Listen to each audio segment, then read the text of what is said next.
Hello and welcome to Batteries, Models and Transport.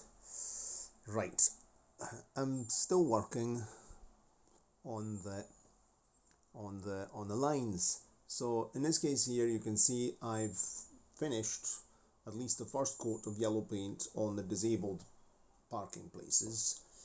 I'm using tempera paint, here it is, or poster paint.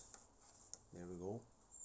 Because the Vallejo acrylic doesn't stick to this very powdery poster paint board. And what have I done? So this is I'm quite pleased with the results.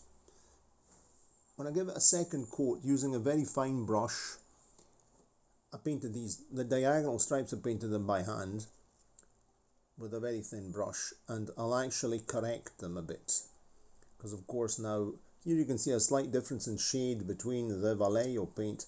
Vallejo paint stuck to the surface when I applied it with a ruler, but when I applied it with a brush it was no use. Here we see a mix of very dirty tools. We're going to have to go and clean them now. And then what else have I done? I've made the big long line of the bus stop using masking tape and poster paint, and it's definitely going to require a second coat. Another thing I did before applying the paint, I sort of rubbed off the lead pencil marking underneath to make sure that the paint sticks. I rubbed it off a wee bit with my finger. In the meantime, I've also written in pencil bus and taxi, and that'll be a job I'll do at the end once I've made the lines, because I'm just going to overwrite these by hand using I'll very probably use Vallejo paint. In this case I'll use acrylic paint and the nib pen here. I'll use a nib, I'll just write them.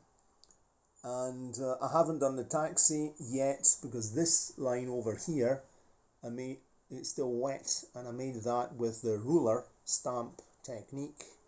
This line here I'd made it earlier with acrylic paint. So it's a mix and match of techniques and materials. Let's see what works best. But what I'm going to do, I'm going to have to let this stuff dry now, and then we'll finish it off tonight. Okay, the other parking places are quite decent. This morning I also painted the curbs here of the level crossing white. These slightly thicker lines will do very well. I'm not touching them. I'm beginning to be fed up with the whole business. Here you can see beside the fence I'm going to fit a form of pavement which will cover the end of the car parking places. I'm going to make it in this is packing foam, which I will pre-paint in grey poster paint, because for these kind of jobs here I like to use the cheapest material. I don't like to waste stuff like acrylic paint. Poster paint is very, very good and very cheap. Okay, then the finishing jobs will also include the little blue and white symbol of the wheelchair, or I might just make it yellow, so a slightly older spec. I'll have to see how to do that, whether to use a decal, make a decal, but decals will never stick on there. So more realistically, I'll just draw it by hand, but I'll do it once I've got all the stuff off the board, because I have to be able to work from the other side and I can't have buildings and cars. But those are all details that we'll finish at the end. Okay, very well. See you in the next video. Nice sunny day here. I'm going to go out now, and then I've got a lesson at 6:30. So we've got quite a few videos to watch tonight. Cheerio.